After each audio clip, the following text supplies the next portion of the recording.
Growing up, I was the kind of kid who enjoyed watching TV interview shows. Yeah, all of them. And back then, right through until I guess my early 20s, there were plenty of local shows to choose from. Well, not so much anymore.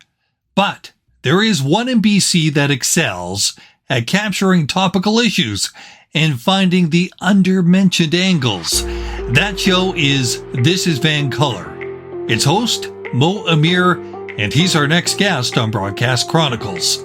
Broadcast Chronicles, revealing the most surprising, compelling, and even shocking stories behind some true characters from the other side of the microphone.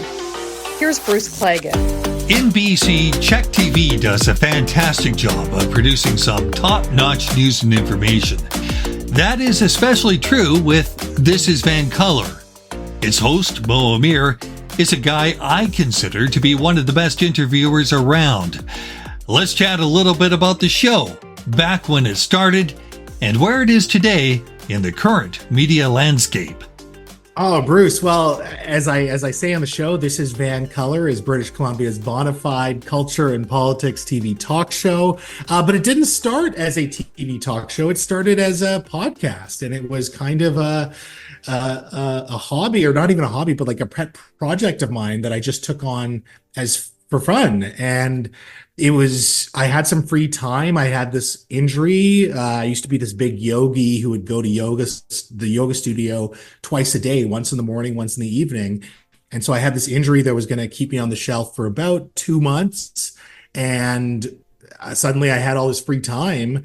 And I thought, well, I could start a podcast. I mean, it's pretty cliche for, men my age to delve into this space. And I thought, well, I have some connections in the city, and what if I did a podcast focused on Vancouver?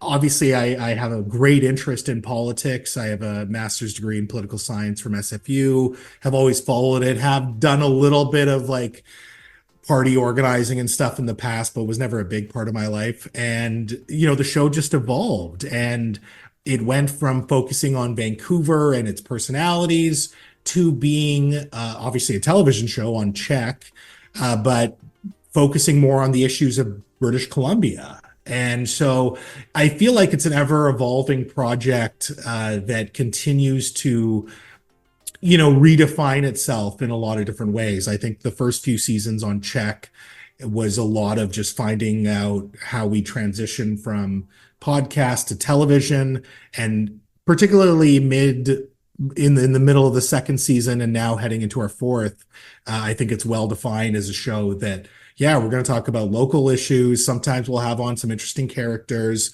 but it's very unapologetically local and regional to BC.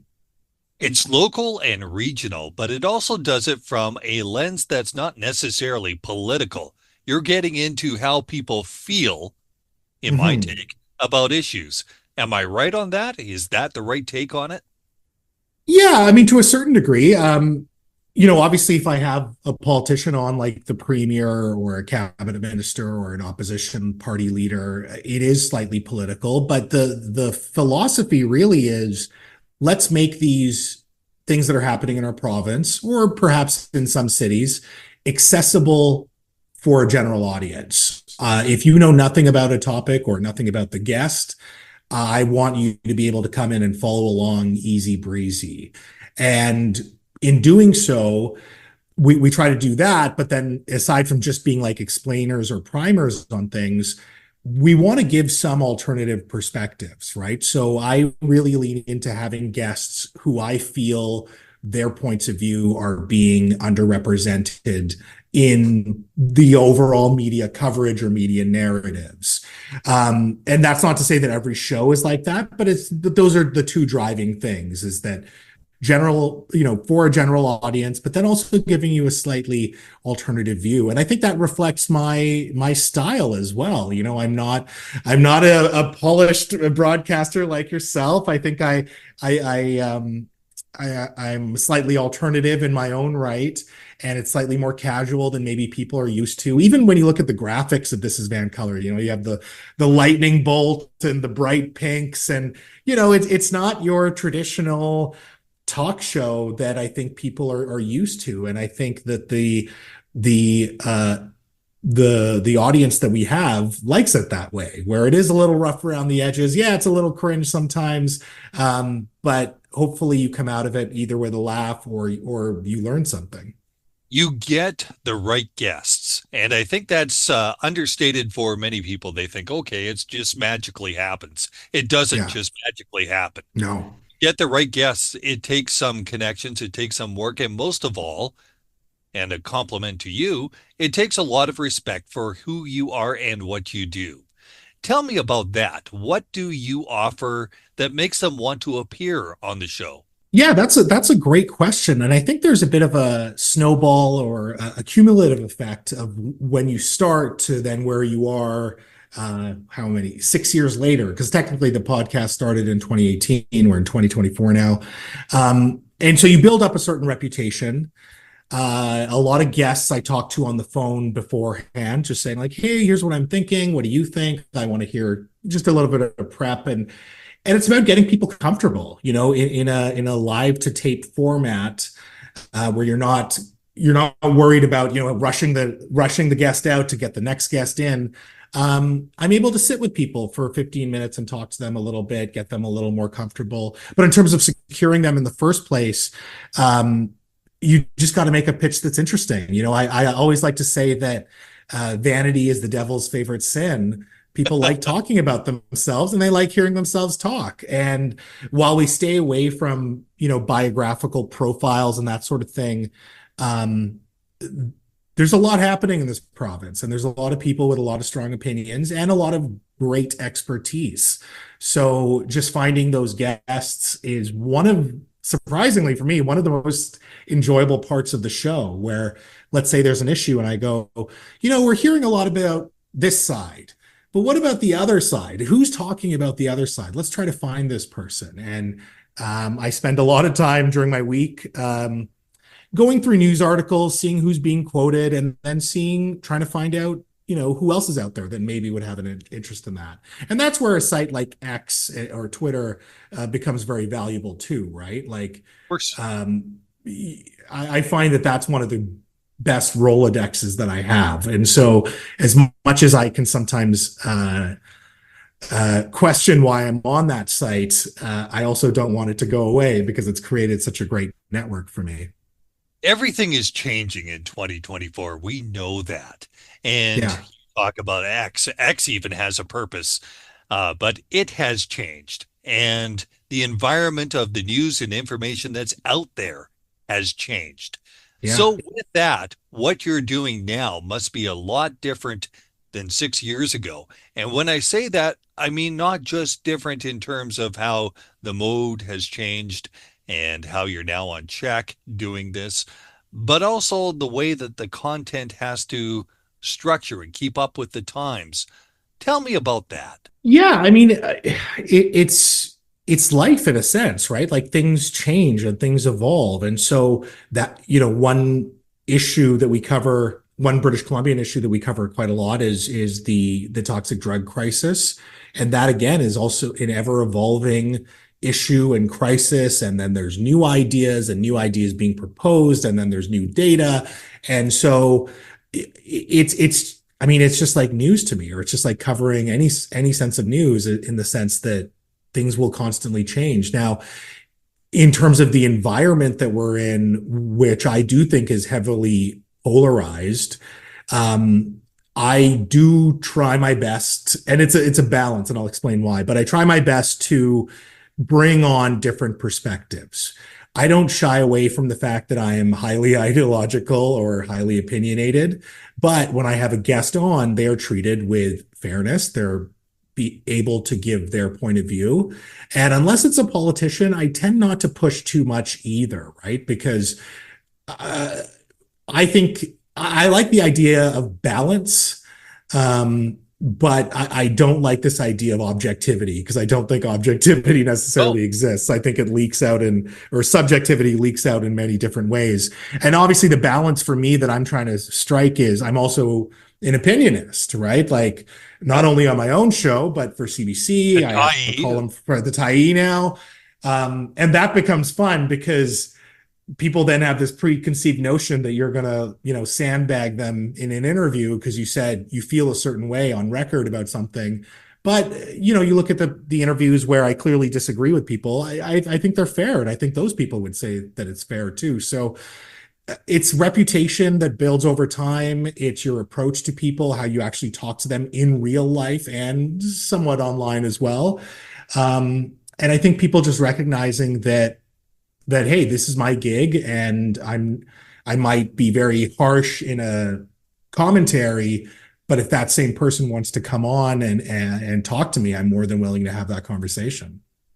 Do you think that some people unfairly then label you as maybe far left and representing a diverse community and pushing an agenda? How does that work in? I think the audience that actually watches the show gets it. But in terms of like Twitter users, I think people get it wrong. I see myself very much as a centrist. I'm a free market capitalist in a lot of ways, though I think that we should have a single payer healthcare system as we do. I think education should be free. I'm slightly more left on housing, especially because we are in a housing crisis. And I'm pretty left on the drugs file. But overall, I'm pretty much a centrist. And so it's interesting when people are not familiar with your work, you get called all sorts of things, from commie to fascist to whatever, right? But I think the audience, the people that actually consumes the content, just realizes that I'm an individual who has hopefully some interesting views, but is balanced and ultimately isn't pushing a particular interest. And so I hope that that's, for the viewers that actually watch it, I hope that that's what they take away. And based on the emails, like I love getting emails. Like Twitter is just like a mess, but when you get like thoughtful emails from viewers, some of whom may disagree with you, some of whom like, everything that you do to a T, that's when you really start getting the interesting feedback of what the audience thinks, because someone's actually taking the time to like comment on an episode as opposed to just shooting a tweet or saying something nasty in the comment section. I find it interesting, and I've always found this, that people draw conclusions based on questions. And if you ask a certain question, oh, you must be thinking a certain way. For me, I've gone through as a journalist, working in a newsroom, in one day being called a far left commie to being called a fascist lapdog. Actually, with 2 phone calls in 1 hour. And I thought, if only these two could meet. Do you feel that the truth comes in, or getting to the truth and your responsibility comes in finding the right questions? Yeah, I love this question, because one thing I like to do, and maybe it wasn't so evident at the start of the show, and I still constantly work at it, is let's just jump into it, right? Especially when you're on TV, you got like a hot 6 minutes. You just want to get into it. You don't, the preamble should kind of set it up, 45 seconds setup. And then once you're in the interview, just like, let's get to the meat of it in a way that, again, the audience can still follow along if they're not familiar with the subject material. Framing of the questions becomes very important. And I put a lot of thought into it. I certainly put a lot of thought into it when I'm interviewing politicians, because you do research on what they've said on the topic beforehand. That's the other thing, is that, as much thought as you and I may put into questions, it's so easy to critique what you ask and what you don't ask. It's the easiest thing in the world. Why didn't you ask this? Why did you ask it this way? Oh, because you asked it this way, it means that you're biased for this, or you're leading them on, or it's whatever. And I just think that that's like the easiest kind of armchair criticism, and it ignores work that you and I perhaps put in terms of wording our questions or framing it, or what we're trying to set up towards the end of the interview, right? And I always see it as a bit of an enigma or a puzzle that you're trying to solve, where, okay, I need this person that I'm interviewing to address these 3 issues, but I want it to flow in a way that's logical and makes sense and has some organic feel to it. And the reality is, an information dense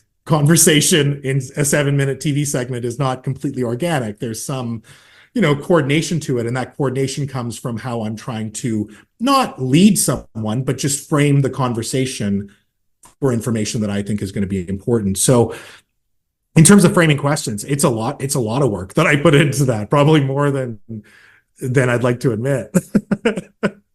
Have you ever had somebody give you an answer to a question you framed and then thought about the answer and somehow it really brought out an emotion in you, like a strong emotion one way or the other? Is there anything that stands out in your mind as a response or during an interview you had where you think, wow, oh my, this is going somewhere powerful? That's a great question. It takes a lot to kind of throw me off. I think whenever that circumstance happens, and I feel like there's a spark here, I'll forget my plan in my head and just like, let's just go into this and let's learn a little more about what happened here or what the guest is trying to say. One thing I find interesting, and I don't know how you feel about this, but especially when you're sitting with someone, I find this dance of energy becomes very interesting. And so if you have someone, let's say a John Rustad, who's actually aesthetically, in terms of how he talks, a very pleasant man. He's like very chill. So you could be talking about very serious issues that I would disagree with, but you're able to keep this like even keel.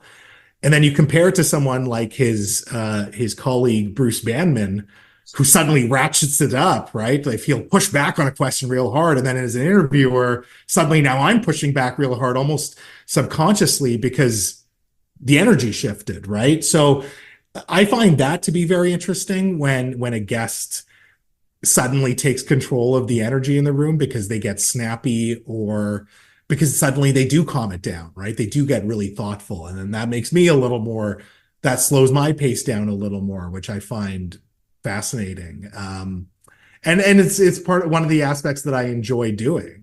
One of the aspects of interviews that I enjoy doing is like this little weird performative dance that we're doing in this, 8-minute segment, whatever it is. But there's still realness to it, right? Like I think people think about that and go, oh, it's fake or it's whatever, but it's just the nature of the medium, right? There's going to be things that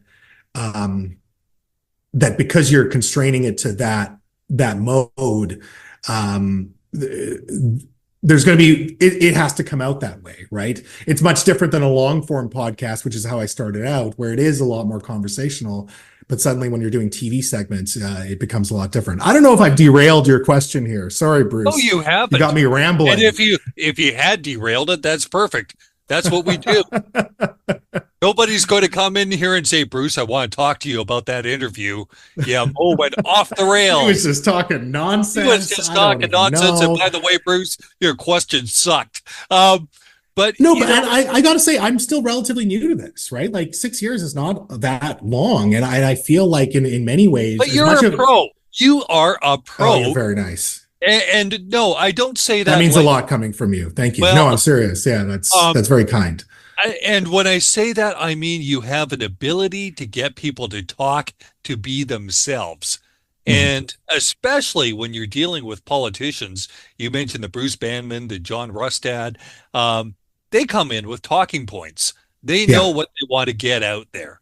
And you're able to put them into a space where we find out who they are. I think that's amazing.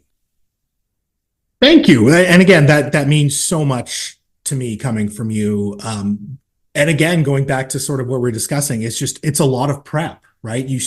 I, especially with politicians, I try to see what have they said about this topic? What are their talking points, right? Because if you see enough of them in the media, you can get a sense of what they want to say. And framing questions that takes them slightly off or completely off those talking points is something that I do very consciously. The challenge always, as I just said, is that you're up against a clock. You talk to a wide community, but you're very plugged into issues. And yes, you talk a little bit about the drug crisis in our province, the tainted opioid crisis in our province. You talk about housing. But what issue, if any, is one that really brings out a side of you that maybe we don't even see, that you have to hold back a little bit? Oh man. I mean, it's probably a subsector of housing, which is landlords. And I think you've seen that side come out. We're in this housing crisis where I feel like the government has taken some really great steps for sure. But we say crisis, and yet we amplify the loudest voices who can't get a positive cash flow on their rental investment. And that's something that I don't know what it is about it. It just aggravates me. And I'm very fortunate. I'm a homeowner. And I'll tell you right now, Bruce, I don't know if this is on public record. I've been a landlord too. So I know that business. It just annoys me when people whine about it, and suddenly it's like we have to talk about this when you have like 100,000 British Columbians at risk of homelessness. So that's something that aggravates me. I mean, I think that the drug crisis as well is something that gets under my skin when we're talking about human lives, and we're talking about keeping people alive, and we're talking about some of the most marginalized people in our society, and to talk about it in terms of numbers, or they have to get in treatment or else they're on their own, like that attitude, which is conveyed a lot more than I think people want to admit. I just, yeah, it breaks my heart sometimes, and it gets me angry. So in terms of having a conversation with someone, it's very rare that I lose my cool, but certainly when I dwell on these issues or I'm writing my own commentary, I have very personal feelings about it. What about politicians? The politicians in 2024 that you see and you listen to and you're well researched, you must say to yourself, they don't get it at times. And do you find yourself wanting to shake them and make them see what you see? Or how do you deal with that, especially if you have to interview them and talk with them? Well, it's funny you say that I think that they don't get it, because yeah, that's kind of my wheelhouse, is trying to find their logical inconsistencies. That's the whole basis of my column with the Tyee. It's what I think I do really well in terms of critiquing politicians, is pointing out their doublespeak and things that don't actually make sense. I'll give you a great example. You have and I don't want to pick on them, but you have the BC Conservatives, whose whole thing is common sense, right? They keep saying the phrase common sense ideas, common sense solutions. But at the same time, they're telling the public, whether it's about COVID or whether it's about climate change, question everything. It's healthy to question generally accepted knowledge. And it's like, so which one is it? Are we questioning everything, or do we rely on common sense? Because the question everything philosophy, the first thing it goes after is common sense, generally accepted ideas, generally accepted knowledge. So when I see stuff like that, it's so obvious to me. And again, this has come out in a lot of my commentaries, where it just the contradictions are so obvious, where that's where I want to just shake them and be like, what are you talking about? You say it's this, but then it can't be this. You can't have it both ways, right? So I love doing that stuff, and we see it all the time from all the politicians, right? Because they're just trying to please everyone. That's the problem. And some of them do it better than others. Some are less contradictory than others. I'll tell you this, I'm not partisan in any way, but I've been trying to find some logical inconsistencies with the BC Greens. And I don't know if it's because of a lack of policies that they've put out yet, or just smarter comms. But it's been very difficult, because I owe them a column. I've had all the parties, the BC NDP, United, and the Conservatives, and I can't find an inconsistency for the Greens, which is very annoying. But hopefully I'll come up with something soon. It's amazing. You mentioned some of the words that we use, and common sense, or that's a great phrase.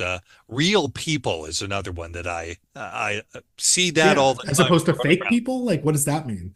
Or which real people? Are we all the same? Yeah. Are some more real than others? Yeah. But when you start writing and go from broadcasting into writing, or else have a transcript of, like, there's a transcript of this.